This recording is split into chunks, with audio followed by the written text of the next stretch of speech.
The meeting of the Ways and Means Committee of the Board is now called to order. Mr. Clerk, would you please call the roll? Alderman Krewson. Here. Alderman Florida. Present. Alderman Baringer. Present. Vice Chairman Williamson. Here. Alderman Moore. Here. Alderman Payne. Present. Alderman Vaccaro. President. Carter. Present. Chairman Kennedy. Here. 9 present. Okay. First, on behalf of the Ways and Means Committee, we'd like to both welcome and thank each of you for making it out here tonight. We know it was a little bit of difficulty getting on the parking lot, but hopefully you were able to find a good spot. I see you made it in here, so we do appreciate it. These meetings, and this particular meeting, is a part of the Ways and Means Committee of the Board's attempt to make the budget process both accessible as well as participatory for residents of the city of St. Louis. It is also a way that our committee is trying to ensure better transparency as it relates to the entire budget process. What you see here today is a presentation by the budget director, Mr. Paul Payne, who will do an overview of the city's budget. There were a number of handouts that were at the table when you first came in. One of those handouts gives an overview of the entire budget process. Early in the year, sometime in January, the budget director makes a request to the various departments asking for their various needs in the upcoming budget, for each department to submit to the budget division their financial needs in the upcoming year. The budget director collects that information, synthesizes it, and then later meets with those various departments. He also, whomever that budget director is, projects what they feel would be the income in the upcoming year. All of that information is compiled in a preliminary budget and submitted to the Board of Estimate and Apportionment. That is the board that is composed of the mayor, the comptroller of the city, and the president of the Board of Aldermen. They have a fiscal responsibility in the city. They oversee the budget, makes transitions or transfers as the year goes along to make sure that expenditures are meeting the budget and not going over budget. That board looks over the budget, the preliminary budget that's submitted by the budget director to them, and they make changes to that particular budget. Once they have completed their review of it, they send it over to the Board of Aldermen. It has to be here to the Board of Aldermen by May 1st of each year. The new budget must begin by July 1st of each year, so that gives the Board of Aldermen about 2 months to do its review. Typically, the Ways and Means Committee holds public meetings and brings in representation from each department and questions them about their budget and hears a presentation about their needs. From that, the Board of Aldermen, through the Ways and Means Committee, may submit other changes back to the Board of V&A, and for a period of time it may go back and forth between the Ways and Means Committee and the Board of V&A. Finally, when a completed budget is finished from that process, it is submitted to the entire Board of Aldermen and then goes through the process of the entire board reviewing it and finally passing it, which has to happen certainly by July 1st when the new budget begins. So we're at the point now where the budget is before the Board of Aldermen. It was submitted by the May 1st deadline. That board bill and budget that was submitted to the Board of Aldermen has been introduced and has been assigned to this committee, the Ways and Means Committee, which oversees that budget process. As something that really began last year, and that was to have a public meeting where the public can have the opportunity to hear an overview of the budget. We're doing it again this year. Last year, we also had a meeting where the public could make their recommendations. In our surveys after the last year of meetings, people asked that we have the period when they can make their recommendations after the review of all the departments, and therefore this year, that meeting, public meeting, where people can come and make their recommendations and suggestions on the budget will not be held until May 27th, which is after this committee has had the opportunity to interview the various departments. Those meetings are also open to the public. They will be held during the day at 9 o'clock. But also on that package, you will find the schedule for the rest of this week. And then the remaining schedule throughout May, you can find online, or just call to the Board of Aldermen and you can get it. But there will be a meeting tomorrow evening where we have the comptroller, representative from the mayor's office, and the president of the Board of Aldermen making their presentations about the budget as well. But we're here today to hear from our budget director, Mr. Paul Payne, who will give an overview of the budget. We're having some technical difficulties. I was running for about a half hour, and I can't get it connected right now. So. Okay. After that, if there are any questions in relationship to his presentation, we can entertain those. As soon as we get this back to you, don't think it'll... Yeah, I don't know what's doing right now. Everybody's got one. Well, we do have hard copies that everyone has in their packet, so you could follow along. That's the same presentation that he had here. Mm-hmm. We'll give it a moment for our technical support.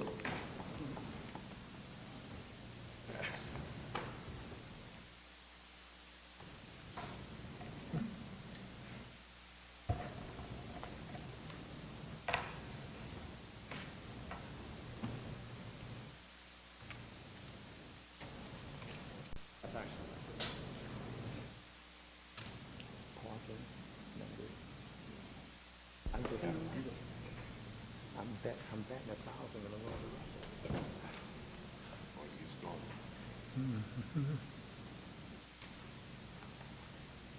For those who are just coming in, we have a packet of information on the table there you might want to get. Mm-hmm.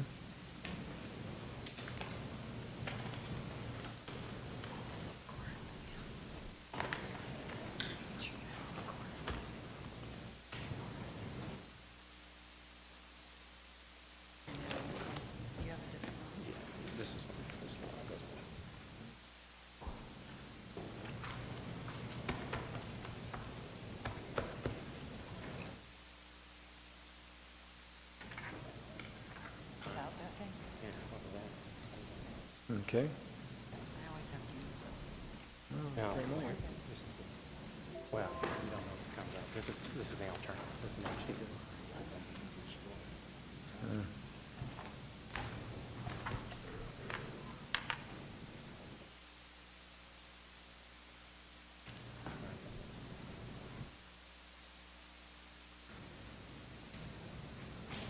I might just go with the hard copy. Just to get it over. Okay. Everybody's got one. Yeah. If you can, then you What's that? can go ahead and get started with Sure. it. Everybody has a copy of it. Okay, great. Thank you, Mr. Chairman, and members of the Ways and Means Committee. Would you like to? We can shift you around. You want me to face the other way? Yeah. Sure.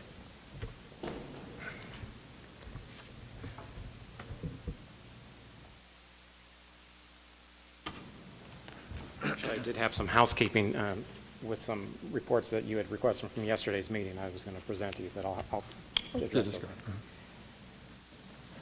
Thank you, everyone.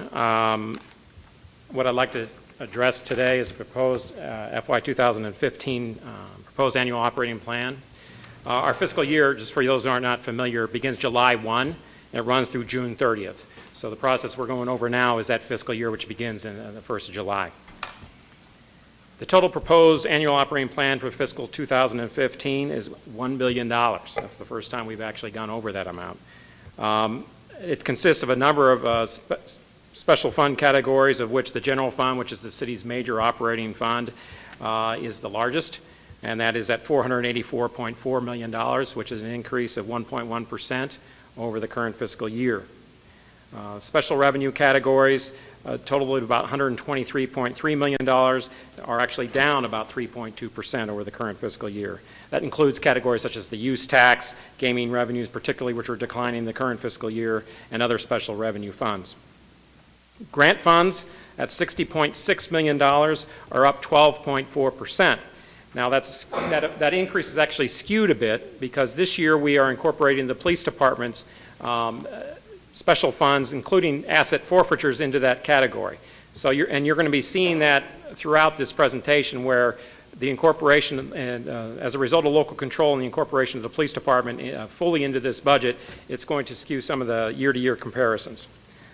The debt service fund, that's the payments for the city's outstanding general obligation bond debt, is $5.1 million. That's down 41.3%. That's simply because we defeased some additional bonds in the current fiscal year, and that was not expected to recur in FY15. The capital improvement funds at $38.7 million. That's a 4% increase of about $1.5 million. The biggest increase in that category is related to the fact that this will be the first full year of the new 3/16 cent sales tax for parks that the voters approved last October.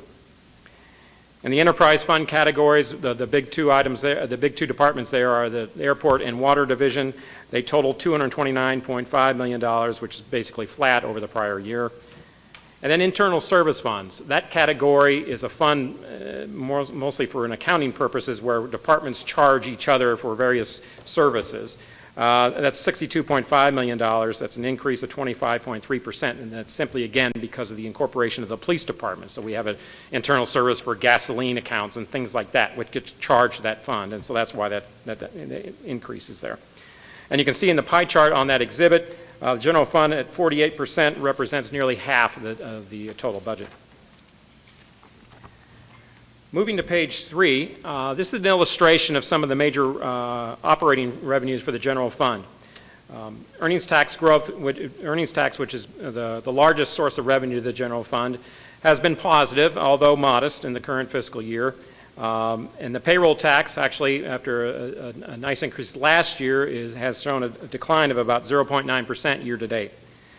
Meanwhile, the sales tax through year to date, and this is past, actually this including the month of April, was up about 3% for the fiscal year. These three revenue sources comprise about 50% or so of the total general fund budget. The growth rate, however, is somewhat restrained. If you look at the earnings tax over the long term, its growth rate is somewhere between 1.5% and 2%, usually around 1.7%, 1.8%. The sales tax, while it has its ups and downs, it will benefit from special events and things like World Series and such. Overall, its growth rate is less than 0.5% per year, so it's not a strong growth tax for us. Moving to page 4, this is an exercise we do every year. Basically, when you look at the fiscal year's budget and you say, well, how much revenue do we anticipate next year versus what our obligations will be? And typically, you'll see a gap. And it's worse in some years than others. And so what on page 4 illustrates is what the gap was that we were looking at. Of course, when we issue budget requests for departments to submit their budgets, they do so, and we ended up with about $23 million in requests over the general revenue base. But once you eliminate some of those requests and get down to what is necessary for the next fiscal year, we ended up with about a $10 million gap, and that's illustrated in that table. If you take general revenue base this year of $479.3 million, we're currently trailing that estimate. We still may make it, but through the third quarter we were trailing of about $2.5 million.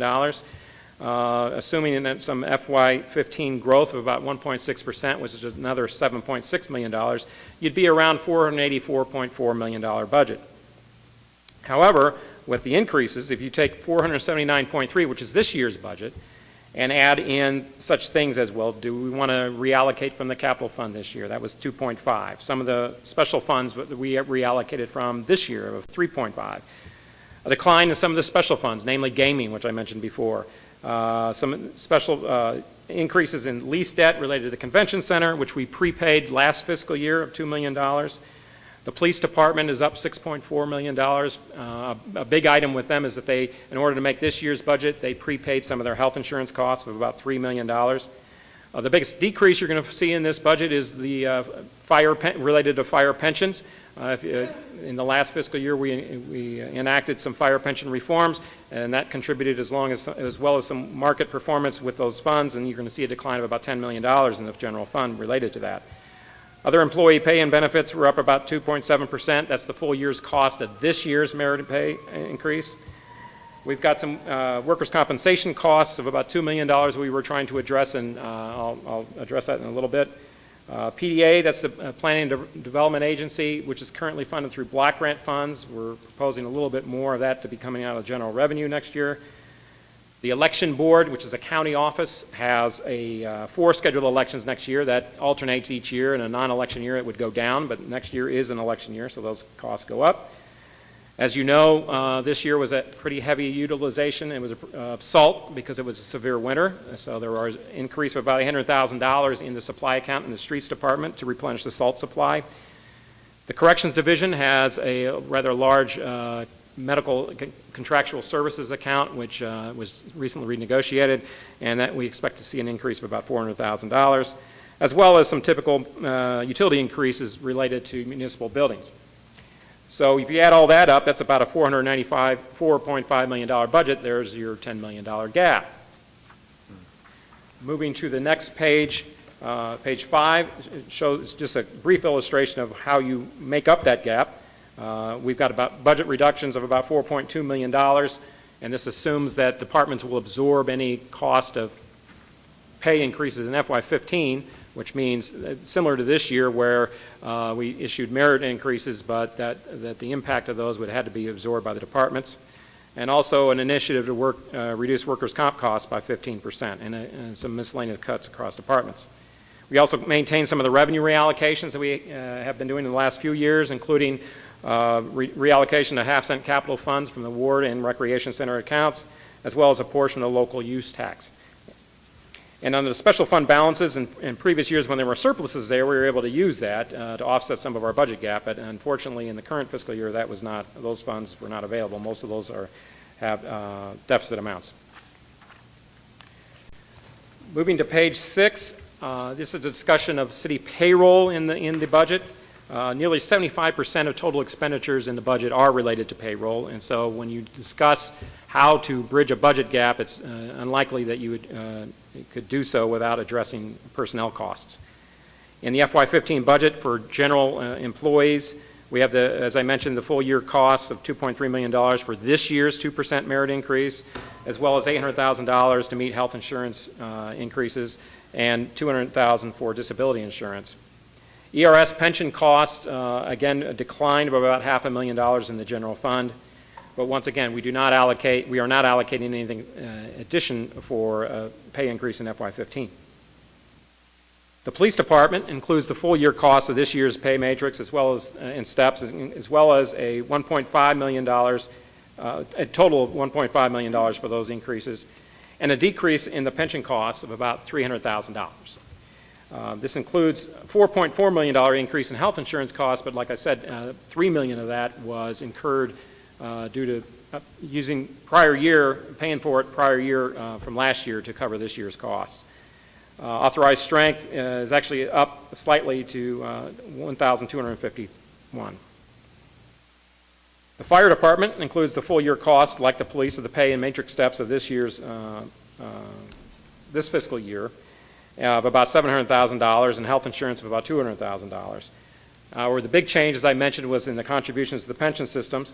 Now the city is contributing to 2 pension systems, both the old fire retirement system, which has been frozen, as well as the new fire retirement plan, which is combined down $10.8 million in the general fund.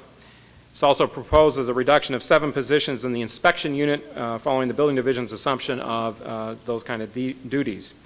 The authorized uniform strength of 587 includes 20 Safer Grant uniformed employees, but also requires that the 2 doubled-up fire companies, which we've done in the previous years, remain held non-operational. You can see in the pie chart down below the illustration of that personal services represent about 74% of the total budget. On the next several pages, this is just some highlights of some of the operating changes within the departments.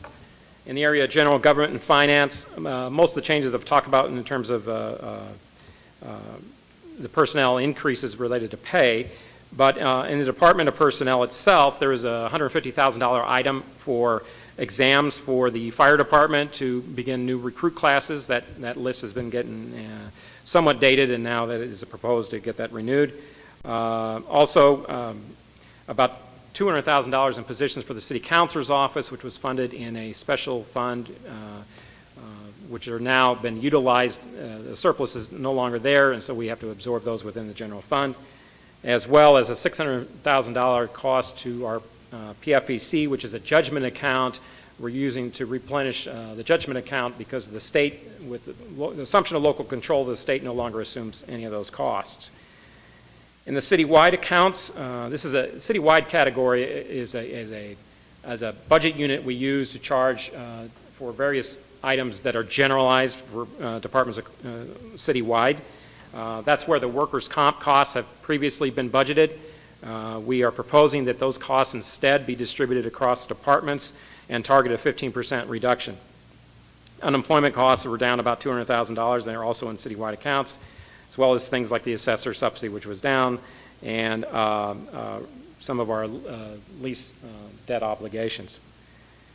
In the Department of Parks, Recreation, and Forestry, there's a reduction of about $100,000 in the forestry per performance, which is about what they spent in the previous fiscal year.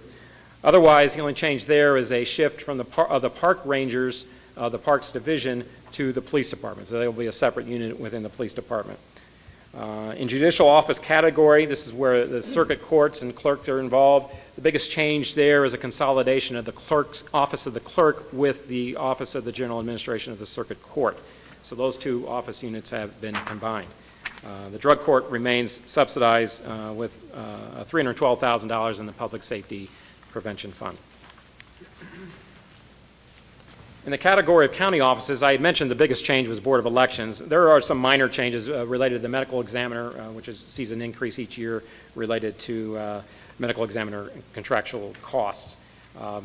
In the street department, I did mention that the biggest increase you're going to see there is the salt supply. Well, we also utilized some salary savings and reducing some vacant positions there to offset some of that increase of about 5 vacant positions for a reduction of about $800,000.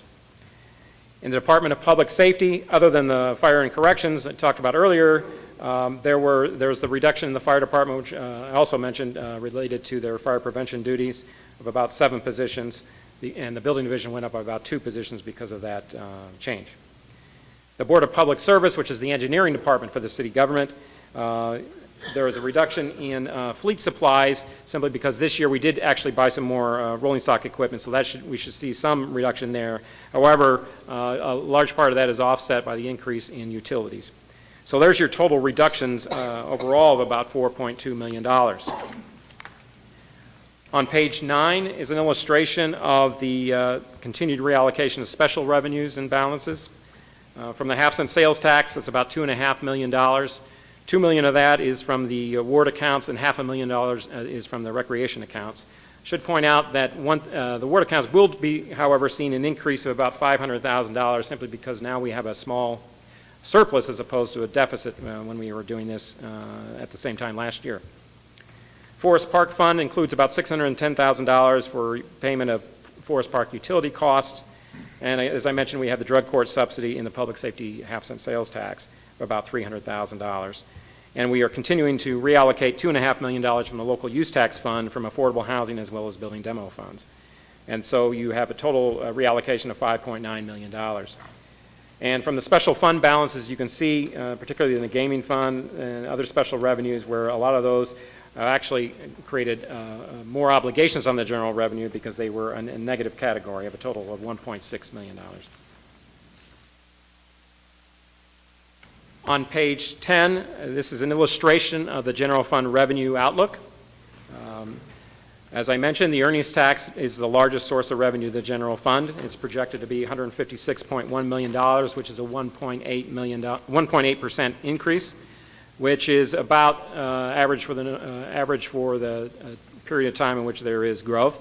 The earnings tax typically has 2 components, an individual component as well as a business component. Individual component this year, year to date, is only growing by about 0.9%. Business component was about 8.5%, which suggests that while corporate profits are up, the employment piece of that is still lagging. The property tax is up about 1.7% year to date, and next year's projection have got it at $57.3 million of about 1.5% increase. Again, this would be consistent with the historical norm. The sales tax, as I mentioned, is outperforming this year. But its long-term growth rate is about 0.3%, or less than 0.5%.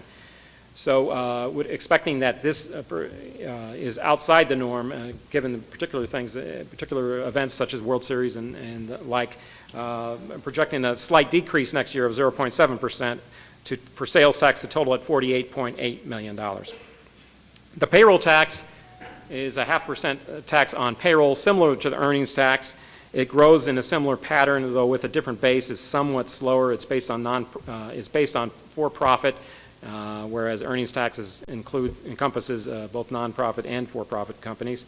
It's historically grows at about 1.5% per year, and at 36.1 million next year, that's about that would reflect a 1.5% growth over revised FY14 estimates. Franchise tax category that's the tax on utilities, utility taxes on electric, franchise, as well as your gas bills and your phone bills. Electric utility receipts were actually up, both due to rate increases as well as the severe weather we've had in the current fiscal year.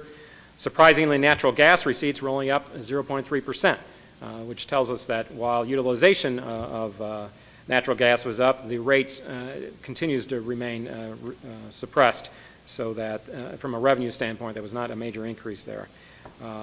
However, telecom tax receipts, which is our taxes on your phone bill, both wireless and landline, are down 11%. And so that has been a drag on that revenue category. Intergovernmental receipts projected at $26.8 million. That's a 12.7% increase.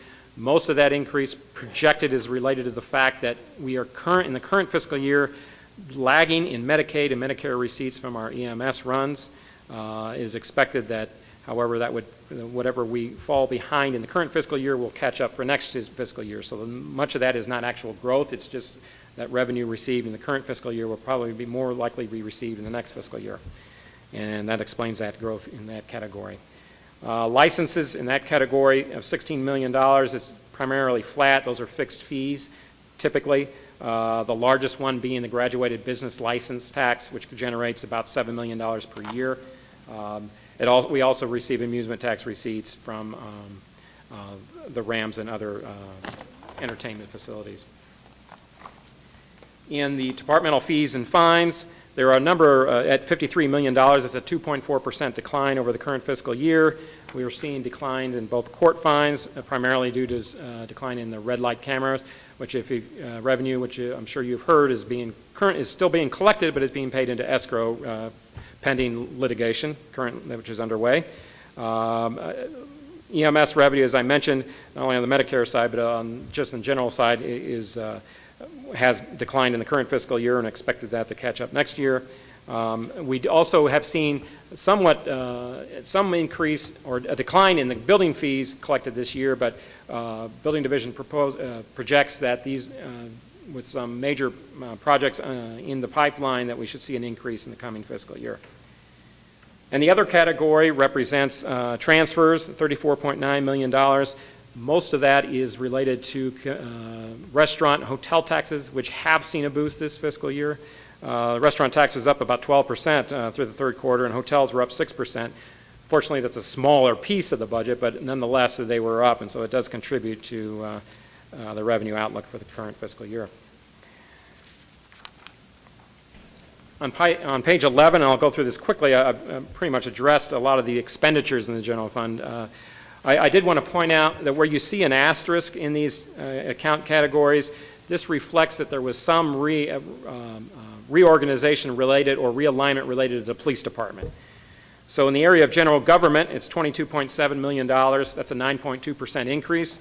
Well, there were two units. The city councilor's office had a police unit as well as the personnel office. And since those units were broken in from the police department into general government, that's why that category is up so much. So it's more of an accounting thing than any real increase there. It does include the personnel fire department exams I mentioned earlier. Other notable ones, non-departmental accounts, is $40.6 million. That's down 3.6%. Again, workers' comp is being distributed to many departments from that category. Department of Parks, Recreation, and Forestry, it's $20.6 million, and it's down 2.4%.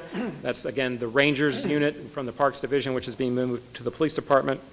Judicial offices, In the current fiscal year, the city marshals were also moved to the police department. This will be the full year's cost, so that's why that category is down about 1.7%.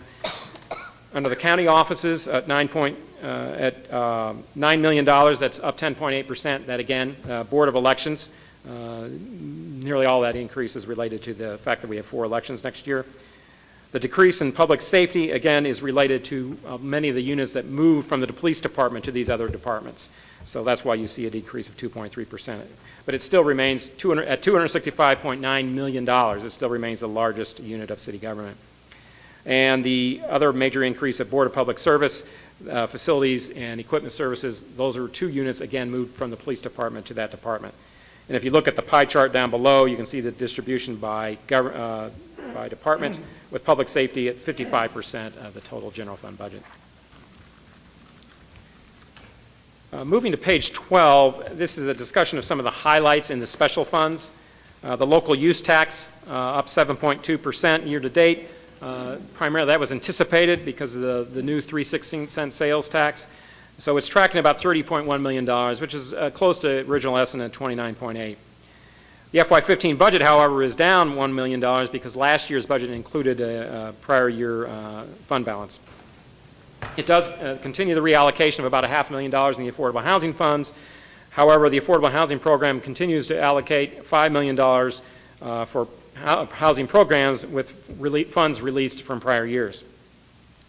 The building demo funds from the local use tax remain at a reduced allocation of $1.5 million.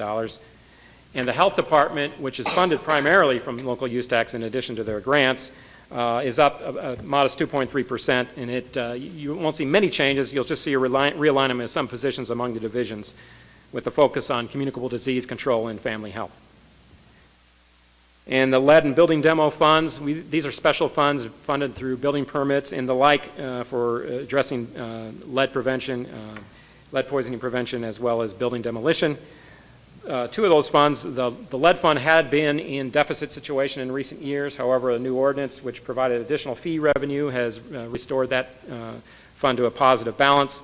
However, the building demo fund remains in a negative balance in excess of $2 million, and that's why about $500,000 in the local use tax is being utilized each year to keep that fund from going further into deficit. As I mentioned, the gaming fund revenue is down about 12% year to date or through the third quarter FY14.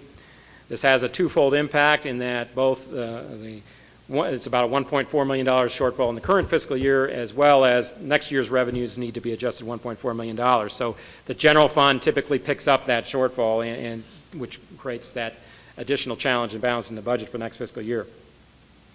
The C&T fund, that's the Convention and Tourism Fund, funded with a 1% sales tax on restaurants. Most of those revenues continue to go into the general fund. However, it remains funding for the sister cities at $75,000 and Grand Center at $90,000. On page 13, just an illustration of the city's capital fund budget, which at $38.7 million is up $1.5 million over the current fiscal year. Primarily because of the full year's impact of the 3/16 park sales tax. The largest slice of that pie in there is for existing debt of $22 million. That's how the city pays off debt related to the Justice Center across the street, the improvements to the courthouses, some of the improvements down on the office building at 1520 Market, and some of our equipment rolling stock leases that we have in existence. Engineering and administration of $1.1 million, that's to pay costs associated with BPS engineering as well as street design. Ward improvements at $6.5 million. That's 75% of the normal allocation. However, it does include about a $500,000 increase related to the fact that there is an existing balance in those funds. Major neighborhood parks of $7 million. That includes the full year receipts from the 3/16 sales tax. This does not provide any allocation for recreation center improvements going forward in FY15. And there is a small amount allocated for BPS repairs, and it's a information system repair item of about $450,000. Page 14 is an illustration or a summary of personnel changes by department. There aren't many changes in this proposed budget. The general fund has 5,038 positions. It's down by 2. The special fund categories are up by 1, grant funds are up by 3, and enterprise by 5. So for a total increase of about 7 positions. And if you look at the bar chart below that, the Department of Public Safety has about 3,350 employees. It's the largest department in city government. On page 15, this is just a history, a long-term history, last 10 fiscal years versus FY15 on the personnel changes over the years. The general fund is down to 5,038. As I mentioned, that's 275 positions less than it was in FY05. In total, all funds, there's about a decline of about 400 positions over that same time period. Moving to page 16, this is a discussion on our pension costs. One of the big challenges we've faced over the recent years has been the rising cost of pensions. And for the first time in about 6 years, FY15 budget includes actual reduction in pension costs, most of which is related to the reform related to the fire pension, as well as in improving economic conditions related to the 3 systems. In the current fiscal year, our costs were approaching about $100 million. The next fiscal year, we expect that those costs will drop to at $86.2 million, or about a $14 million drop. On page 17, I've got some details explaining each of the 3 systems. There's a lot of numbers on that page, but I was going to highlight some of the key ratios. From the employee retirement system, on an actuarial basis, it's 77.1% funded. On a market basis, 82.1%. Those, just for your information, typically when a system is about 80% funded, that's what you look for as being well funded. So most of the systems we have are not poorly funded. It's just that maintaining that level of funding is expensive. And that's where it's been crowding out all these other things that we've been trying to maintain over the years. Going further with the employee retirement system, total costs in FY15 would be $34 million. And with the active employees of 4,438 in the system, that's about $7,658 per employee. Jumping to the last column of police retirement, they're funded at about 78% on an actuarial basis, 80% on a market basis. Total cost of $35.7 million. That's actually down about $300,000 this year. And that, with their just shy of 1,300 active employees there, that's about $27,000 per employee.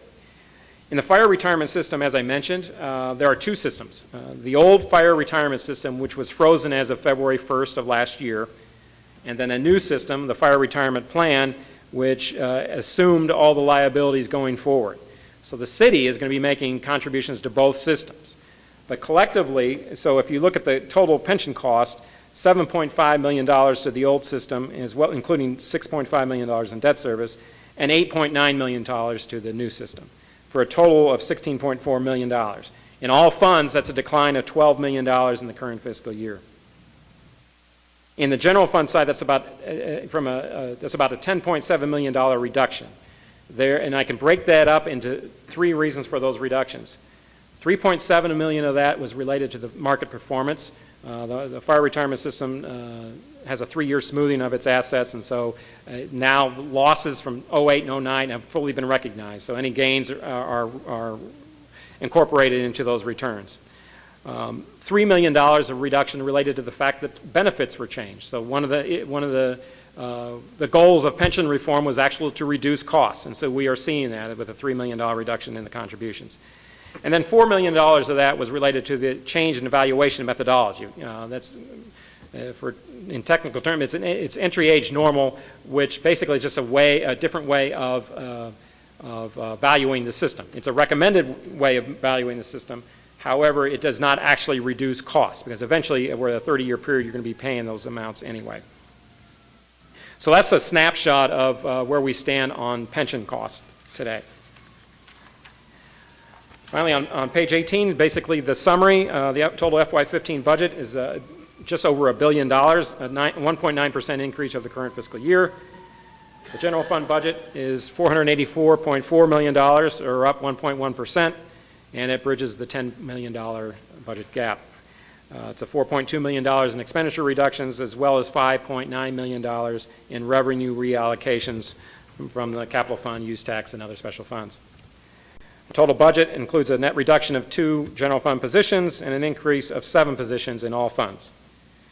And as I mentioned in the prior year, while balanced, there are some longer-term budget challenges remain. Specifically, attaining what is known as a structural balance. That means recurring revenues meet recurring expenditures, so we don't have to resort to one-time fund balances and the like. We also are striving to continue to restore our reserves, which were depleted somewhat in the last recession. We're continuing pension reforms for all three systems. That continues to be an ongoing effort. Fully incorporating the police department, operations, city government. This will be the first full year of doing that, and we hope to continue to do so and find operational efficiencies where those are available. And then financing of capital needs. This has been one of the things, major challenges over the last year, other than pensions, has been the fact that reduced revenues or restricted revenues has not allowed us to address some of the major capital needs in the city. And you'll be hearing somewhat more about that related to bond issues and discussions. And that is the conclusion of my presentation. Thank you. Before we can want to entertain questions from, people who are present, I'd just like to introduce the aldermen, all the people who are here. To my left, we have Alderman Frank Williams. To my left, we have Alderman Frank Williamson, who's also Vice Chair of the committee. We have Alderwoman Lyda Krewson, Alderwoman Donna Baringer, Alderman Sam Moore, and then Alderman Antonio French. They're all members of the committee. Here to my right, we have Alderwoman Jennifer Florida, Alderman Chris Carter, Alderman Joe Vaccaro, and then these are also members of the committee. And then further over, we have Alderwoman Christine Ingracia, we have Alderman Carol Howard, and then Alderman Shane Cohn. Is anybody that I missed? That's everyone. At this point, we know that some of the budget was rather technical. We can entertain any questions that you may have related to the budget itself and the presentation that the budget director just made. If you do have a question, just raise your hand and we could see if we can answer it. The budget director can answer it. Mm-hmm. That means it was just that clear, huh? You all are financiers and budget directors. Okay. That's a great presentation. Well, we're sorry that the PowerPoint didn't work, but we did have the material here. Mm-hmm. Well, are there any questions or anything that the members of the committee may have for the budget director at this point, or any other alderperson? Okay. Alderman Vaccaro? He has some updates first. He has some updates for us. No, I'm saying Paul brought some updates from questions from yesterday. Okay. I don't know if you want to just have them or... Mm-hmm. Yeah, Mr. Chairman, there were a number of requests related to workers' comp, Mm-hmm. just following up on yesterday's questions, as well as the asset forfeiture account, the police department, judgment account, as well as the entertainment license tax ordinance. So I have those. That's just material to be passed Yes. out to us? Yes. Okay, if you could.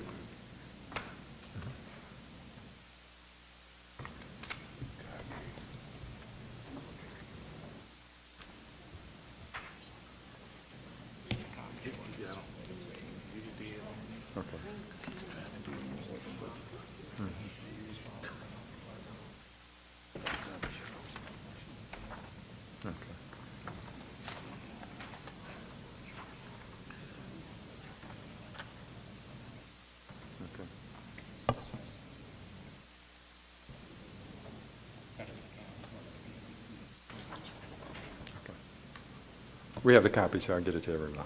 Mm-hmm. So if there's no questions or anything else from the committee, I'll just remind you that the the Ways and Means Committee is in the process of reviewing the budget. Its next steps would be to begin to hear testimony and interview representatives from the various departments. The first of that will be tomorrow, which we will hear from, as I said, a representative from the mayor's office, Comptroller's office, and the president of the Board of Aldermen, who will talk about both their departments as well as the overall budget. That makes up the Board of E&A. After Wednesday, the next meeting would not be until the following week.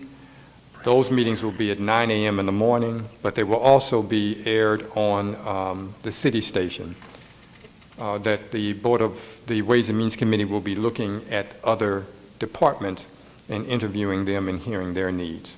As a committee, the Board of Aldermen, the Ways and Means Committee can cut or suggest a cut in the budget and then suggest a place where the money to be put. It cannot place money into the budget. It can cut and make recommendations. But the committee does that very well and recommends very well also, I must say. And we do some back and forth with the Board of E&A on that process. Before the committee begins to make its recommendations and cuts, we first will have the public hearing for residents to give their thoughts and suggestions to the committee on how they think the budget should be. That's May 27th. We schedule that at that date so we can hear from the public before the committee makes its recommendations, so we can consider what residents say when it makes its deliberations as well. Is it anything that any members of the committee would like to say before we close? Okay. If not, then that would, yes, sir. Alderman Moore. I asked a question yesterday to Paul. Could you find out how we are progressing compared to other cities? Okay, no, Can you find that out for me?